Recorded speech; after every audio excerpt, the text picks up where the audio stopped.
Today, let's get down to business, talking about fluid friendships. And really, if you've been following me on the show and on the various avenues that I'm out there, my passion really is about helping us as a whole collective and as individuals to embrace unconditional love, or as I call the oneness, enchanted one, the God center, unconditional love, and in the reflection of all that is.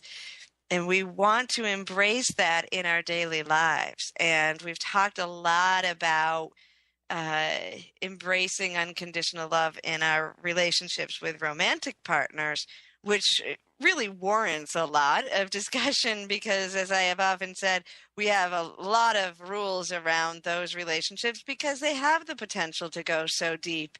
And in that space, we feel frightened. And so over the centuries, we've developed a lot of rules and regulations around those relationships in order to try to feel safe enough to move forward with them.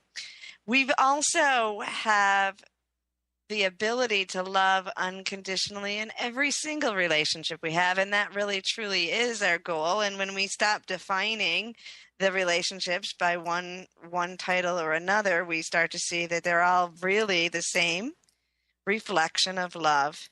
And the more we come to love ourselves, the more we are able to love the people in our lives unconditionally. So today I want to focus a little bit about putting that into practice with our friendships.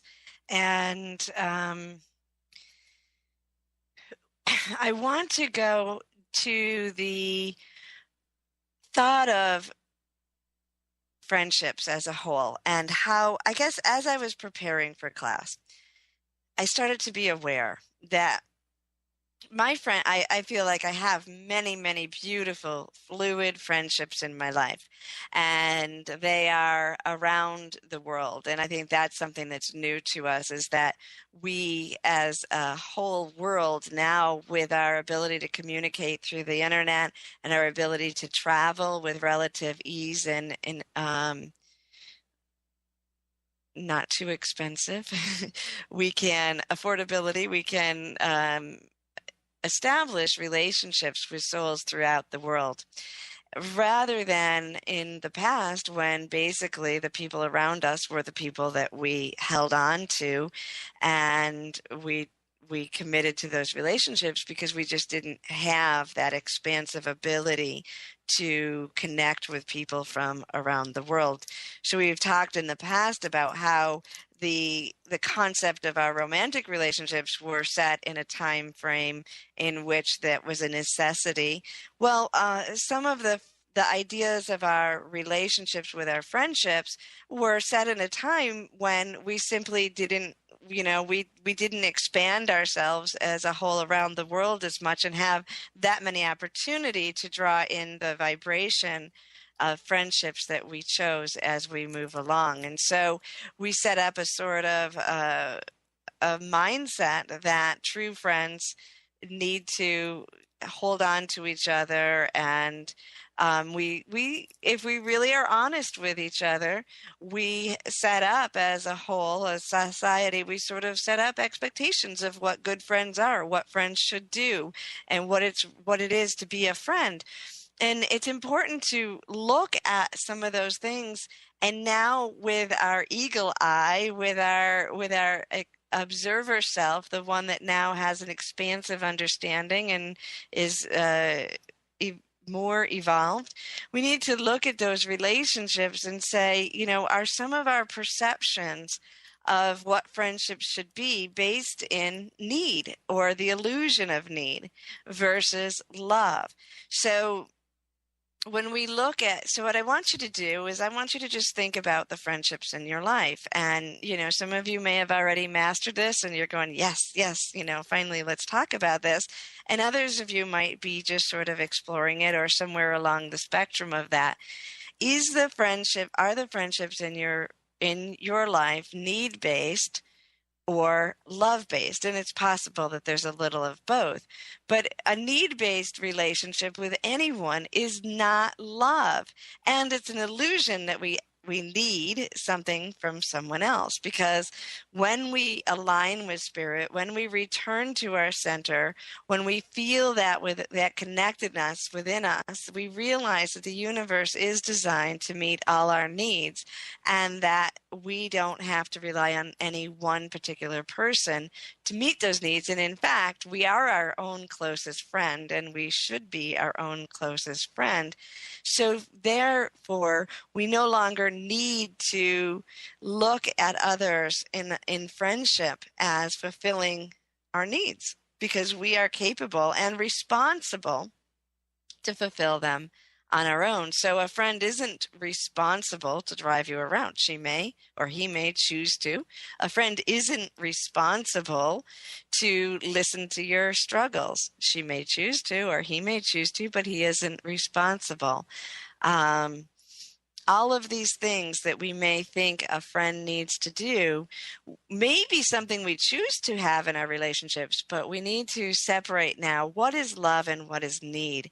And the more we return to our own center, the more we remember that we are fulfilling our needs within ourselves, then we can draw in friendships that are based in love and enjoyment. And remember that all of our relationships are mirrors. That's all any relationship is. No matter what we label it, no matter what the form of the relationship, every person in our life is a reflective mirror for us to better understand ourselves and reconnect ourselves to that sense of oneness.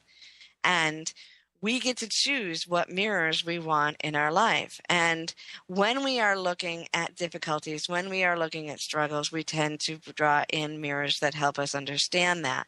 When we feel unhealed, we tend to draw in mirrors in our relationships that help us to reflect that and understand that.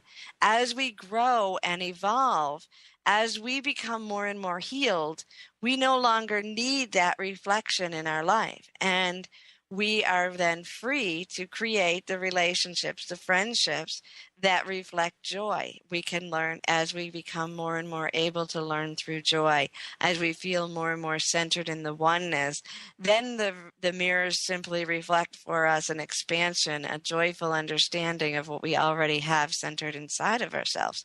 So when we look at our evolution and we're looking at our friendships, it's unreasonable to expect that one single person or a couple people are going to meet that reflected need throughout our entire life, or that we're going to meet that for someone else, or that desire to have that reflective mirror.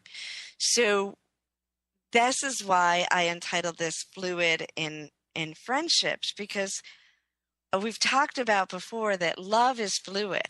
And the only way to have love in our friendships of any relationship is to continually allow it to be fluid, and to see the other person for who they are and who they want to be.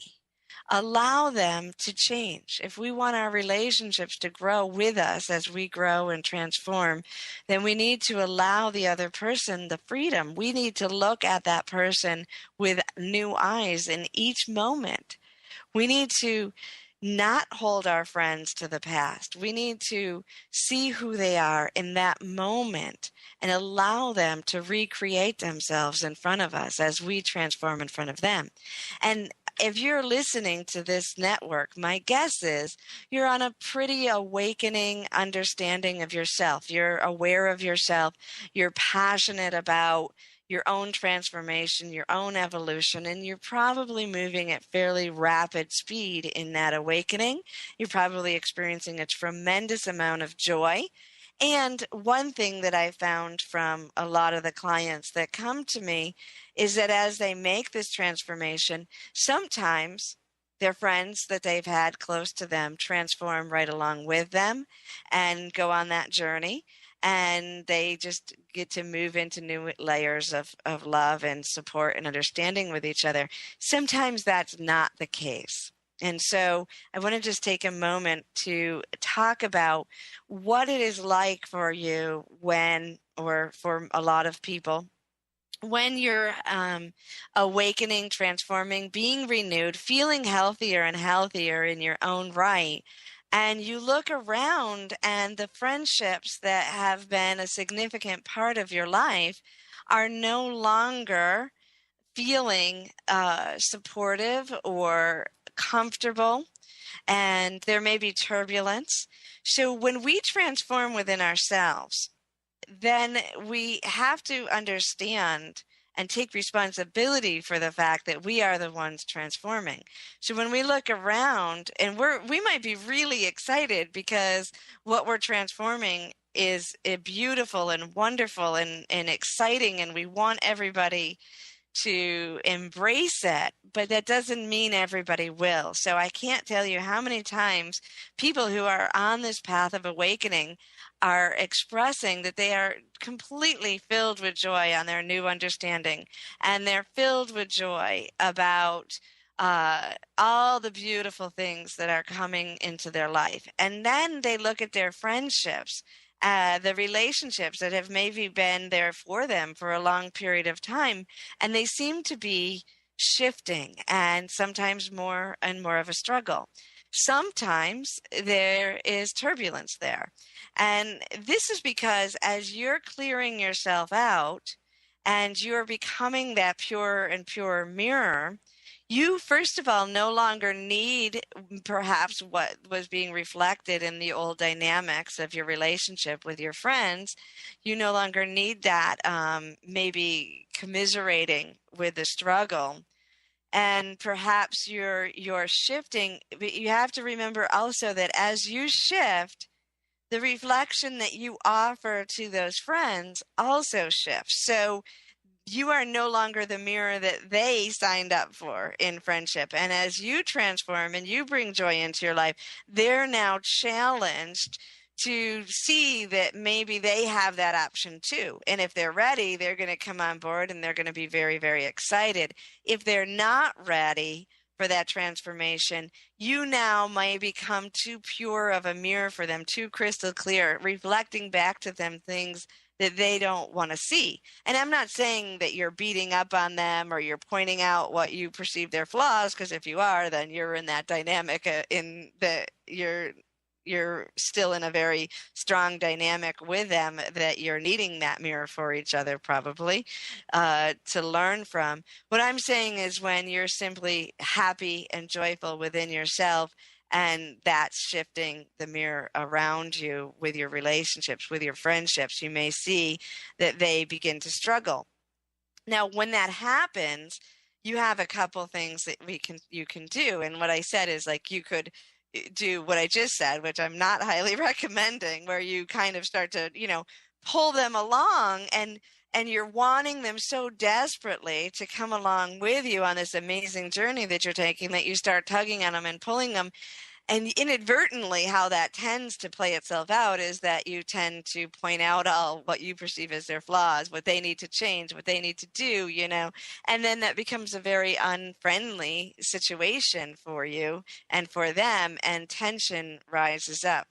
The other thing that can happen that when you are in this situation is that you simply no longer have as much in common with each other, and you may start to see the relationship. Sometimes what happens when you step out of struggle is that you see that a lot of your relationships, and this is not speaking about anyone in particular. I'm not in in the corner of your room peeking at your friendships. This is the way a lot of our society relates, is through struggle.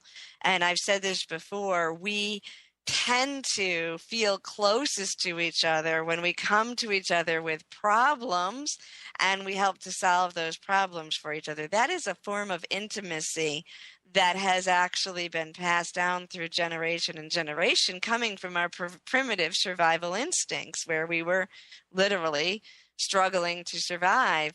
And now what's happening as we move more and more into the oneness and into embracing unconditional love, we realize that life doesn't have to be a struggle. And so when we do that, sometimes we will start to sense that our relationships that were based in struggle and supporting each other and the intimacy and closeness that we felt there, we may actually recreate struggle just to feel that intimacy with the people around us. So you may then start to catch yourself in the relationships. And again, you're the one probably that's changing. If the other person is changing, then we're honoring them. We're learning to honor them to change in the direction that they want to change. But what's happening is that you may start to not like yourself as much or not like the feeling as much when you come into friends and you start to be very aware that a lot of the conversation is about struggle. And as you step out of that more and more, you may find that you don't have as much to say in these situations. So when this happens, sometimes there's a grieving process. But what I want you to remember is that you can never separate from any soul. And if you truly, truly love these friends that have been in your life or that you've just met, that if you truly, truly can love these souls, then you're going to want them to journey wherever they need to journey. And you're going to remember that love never ends. And the whole process of relatedness comes into play. And you simply relate with each other when it feels good, when it feels supportive, when it feels correct. And you let each other be when it doesn't. And the way to do that isn't to really necessarily try to work and work and work on the relationships, but to just hold the divine conception of these souls and to see the souls for the beauty that they are, because we all just want to be seen for the beauty that lies within us. And we want that mirror reflected back to us from the people around us. And sometimes people don't. Sometimes people will find that difficult, but it is truly loving and graceful to simply hold the people around you in the image of perfect and divine love and see them in that space. Now, sometimes their behavior doesn't match that space. And so we need to, sometimes people say, well, how can I do that? Because won't people bully me? Won't people walk all over me? And I'm not asking you to reduce yourself in any way. It goes back to what my kids always say when they divide out the love and the like. I love you unconditionally. I like you conditionally. So when I do a behavior they like, they're always saying, I like you, Mom. And then, they love me throughout, and the love comes unconditionally. This happens with our friends too. You can choose to love the souls in your life completely unconditionally while still making choices by loving yourself and choosing what is correct for you and choosing what behaviors you like in your life, in your friendships, and simply shifting your attention and allowing yourself to love the people who maybe behave or the friendships that are more of a struggle for you or seem to bring you down, just to love them for where they are, who they are, and not try to change them, while simply shifting your attention over to draw in, vibrating at the level that feels comfortable to you right now, focusing on the things that you love, that feel joyful to you, and draw in from around the world the relationships, the friendships that feel correct for you in this moment, and to really understand that some people are going to journey with you in this lifetime for short periods of time, very, very intensely. Some people are going to journey with you for all of your life, and it'll weave in and out of how close you are, and you can let that be. But to just remember, and I'm just feeling that love come through me now from the divine feminine, from that open heart. And I guess I just want to slow down in my speaking right now and just say to you, breathe that in, breathe in a moment, and just be present in the feeling of what it is like to feel full and whole and loving within yourself, to feel yourself connected to Source and desiring nothing more than what is already pure and perfect divine love flowing through you, so full that there isn't one hole within you. You are just a complete whole being reflection of that love. And now it pours outward. And everyone in your life, everyone, the people that you've struggled with, the people that are easy, the people that make you feel joyful and light, the people that you commiserate with, just feel that blanket flowing through you and out into everyone, out into everyone. And now allow yourself to feel the blanket of love coming back from the people around you. And some might be able to be pouring waves and waves of love because they're so full, just like you are in this moment, that they're coming back to you. And others may be only able to pour a little bit back at you, but it's the most that they can offer in this moment, and it's perfect and it's beautiful, and you can gently accept whatever anyone can offer you because you are full and whole and you don't need for anything. You simply desire the connectedness, the love, the experience of being with each other, of enjoying and embracing. Now I want you to take that same feeling and I want you to imagine people in your life.